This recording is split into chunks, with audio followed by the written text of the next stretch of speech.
အားလုံးပဲမင်္ဂလာပါနော်ပြင်းပြလေးဘွဲစင်တဲ့စနစ်တွေကပြီးသွားပြီနော်ဆိုတော့ကဒီနေ့ကအရင်နေ့နဲ့မတူဘူးတမူထူးခြားနေတယ်ပြင်းပြလေးတွေဘွဲစင်တွေချက်ကျွန်တော်တို့ကြည့်ရခါမှာပေါ့နော်အရင်နေ့ကဒီချိန်တွေဆိုရင်ဒါ top 4 ဝင်ဖို့အတွက်ကဒါခံပန်းလို့ရနိုင်ပြီတဲ့မှာနယူကာဆယ်တို့ကဝင်မယ်အဲ့လိုပေါ့နော်ချေစီတို့ကဝင်မယ်ဒါလီဗာပူးကတော့မနစ်ကဒါဖလားရတယ်ပေါ့နော်ဆိုတော့ကအရင်နေ့မနစ်ကတော့ခံပန်းလို့ရတယ်ဒါပေမဲ့ဒီနေ့က top 4 တော့ကိုခုချိန်ထိကိုခံပန်းလို့မရအောင်ဘာဖြစ်လို့လဲဆိုတော့လားအစစ်ဟိုစနစ်တစ်ကူကဒါ top 4 ဝင်ဖို့တော့ကိုဒါမျိုးလေးချက်တွေရှိနေသေးတယ်နော်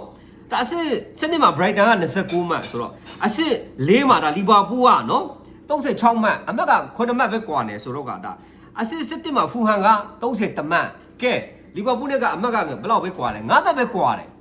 ကြည့်အစစ်7မှာရှိတဲ့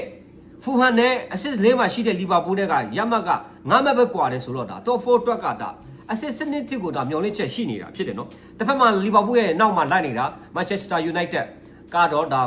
မနေ့ဟိုစနေနေ့ကနော်မန်စီးတီးကိုတူးစီးနဲ့နိုင်သွားတဲ့အတွက်အစစ်က9မှာပဲဆက်လက်ရပ်တည်နေတယ်နော်35မှတ်နဲ့ပေါ့နော်35မှတ်ပြီးရင်ချယ်ဆီက34မှတ်အစစ်6မှာဆိုတော့အစစ်9မှာဘရက်ဖို့က33မှတ်ကဲ9နဲ့6 9 8နယူကာဆယ်ဆန်နလန်ဒီတင်းတွေကတော့အမက်ကမကွာဘူးကက်လေးရဲ့ကဲဂျာမာဥပမာတပွဲတလီများခြေချုံသွားမယ်ရှိခဲ့တော့ရှိတော့နော်အောက်ဆင်းသွားမှာဒီရှုံးတဲ့အတင်းကချေစီဖြစ်မန်ယူဖြစ်ပေါ့နော်အထက်ကလီဗာပူးဖြစ်လီဗာပူးကလည်းဒါအမတ်ကိုလာမယ့်ရှစ်ပွဲမှာရှုံးမယ်ဆိုရင်သူကဟိုးအစ်စ်ဘယ်ထိကြာသွားမလဲဆိုတော့ဒါနော်9-6ခုထိကိုကြာသွားမှာဒီမှာအဲ့လိုရှိရပေါ့နော်ဒီနေ့ပြင်းပြလေးကဒါtop 4 top ပါတော်တော်လေးကိုနော်အခြေအနေဒီအတင်းကူစီတိုင်းကအခြေအနေရှိသေးတာပေါ့နော်ဆိုတော့ကဲလီဗာပူးကနော်ရင်နာစရာလီဗာပူးဖန်တွေတွေ့တာတူတူရဲ့အင်ကွင်းဒါအမေရိကွင်းတော်ဖြစ်နေပြီဒါအဖင်ကွင်းကြီးမှာ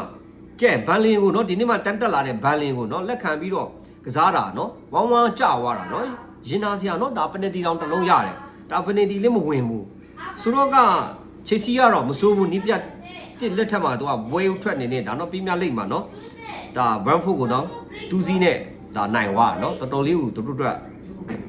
confident တွေနော် confident တွေတက်သွားတာပေါ့နော်ဒါပြင်းပြလေးပွဲဦးထွက်မှာနိုင်သွားတဲ့အတွက်နော်ဆိုတော့မန်ယူကလည်းမိုက်ကယ်ကာရစ်မစိုးဘူးပွဲဦးထွက်မှာဒါမန်စီးတီးမြို့ခံပြန်ဖက်မန်စီးတီးကို2စီးနဲ့တိတ်သွားတယ်ကစားကွက်တွေနော်အတကင်ကောင်တာတွေဖောက်ပြီးမှလာပပကိုနော်မန်စီးတီးကိုလှုပ်ချင်တိုင်းကိုလှုပ်သွားတာဆိုတော့ဒီမန်ယူနဲ့ဒီချေစီစောက်ကြည့်ရမယ်ဒီနေ့တင်းနော်နီးပြတစ်ဒီနဲ့တို့နီးပြတွေကလည်းတို့အတင်းတွေရဲ့နီးပြတွေလူငယ်နီးပြတွေဖြစ်တဲ့ခါကျတော့ဒါအထက်မှာဒါလီဗာပူးကျူးဆိုင်ရမယ်နော်လီဗာပူးကျူးဆိုင်ရမှာလီဗာပူးကဒါအက်စတွန်ဗီလာနဲ့ကျတော့အမတ်ရက်ကွာဟနေပြီလေဆိုတော့ကလီဗာပူးကဒီထားမှာဒီမန်ယူချယ်ဆီဘရက်ဖို့နယူကာဆယ်ဆန်ဒလန်ဟိုးအစစ်စနစ်ထိကိုသူကတတိထားရမှာလီဗာပူးကဆိုတော့ကလီဗာပူးလည်းအမားခံလို့မရတဲ့အနေထားဂျာမာတီမန်ယူတို့ကလည်းအမားခံလို့မရတဲ့အနေထားဆိုတော့ကကျွန်တော်တို့ကဲဒီနေ့ top 4 အတွက်ကဘလူတွေခံမှန်းကြလဲဘော်ရာတို့တစ်ချက်လောက်ကျွန်တော်တို့ဝင်ရောက်ဆွေးနွေးနိုင်ပါတယ်နော် top 4မှာဘလူတွေရက်တီပြီးတော့ယာတီပိတ်တိန်းသွားမှာလဲလီဗာပူးတို့ကပဲ top 4ဝင်သွားမလားဒါမှမဟုတ်ချေစီဝင်မလားမန်ယူဝင်မလားနော်တော်တော်စိတ်ဝင်စားစရာတော့ကောင်းနေပြီမန်ယူကတော့လာမယ့်ပတ်မှာဒါအာဆင်နယ်နဲ့ဒါဝင်ကွင်းမှာဒါကစားဖို့ရှိတယ်ဆိုတော့မန်ယူအတွက်ဘလူတွေလာမလဲချေစီကြတော့ဒါလာမယ့်ပွဲမှာနော်တို့ဂျာမာဒါချန်ပီယံလိတပွဲကံမယ်ပြီးခရစ္စတာပဲလေးနဲ့အဝင်ကွင်းမှာတွားကန်ရမယ်ခရစ္စတာပဲလေးကဒီနေ့ကမာတယ်နော်မာတဲ့တင်းမှာပါတယ်ဆိုတော့နော်ဒါတစ်ဖက်ကလီဗာပူးကြတော့နော်ဂျာမာတော့မာဆဲနဲ့သူဒါချန်ပီယံလိကံမှုရှိတယ်ဆိုတော့အဲ့ဒါပြီးရင်တော့ဘုံပေါက်နဲ့ကမ်းမှာဘုံပေါက်ကမခေဘူးဟာဘုံပေါက်ကမလွယ်ဘူးဘုံပေါက်ကနော်ဒီနေ့တော်တော်ချေဆွာတဲ့အတင်းနော်ဘုံပေါက်ကဒါမန်ယူတော်မှ4-4တိတ်ထားတာတရေတိတ်ထားတဲ့အတင်းဒါချေစီတို့လည်းတရေပဲဒီကောင်ကစပါးဦးဆိုနိုင်ထားတယ်နော်ဆိုတော့ကဒါဘုံပေါက်ကိုတီးထားမှအနေထားဆိုတော့ကဲလာမယ့်လီဗာပူးတို့ဘယ်လိုရလက်ထွက်လာမလဲ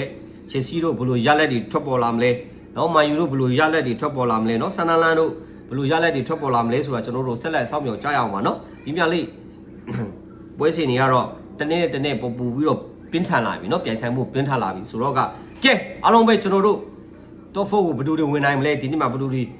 ရလက်တွေအကောင်းဆုံးတွေနဲ့အဆုံးတက်သွားမလဲဆိုတာ big data တို့ချက်စောင့်မျှော်ကြရအောင်ပါအားလုံးပဲ good night ပါနော်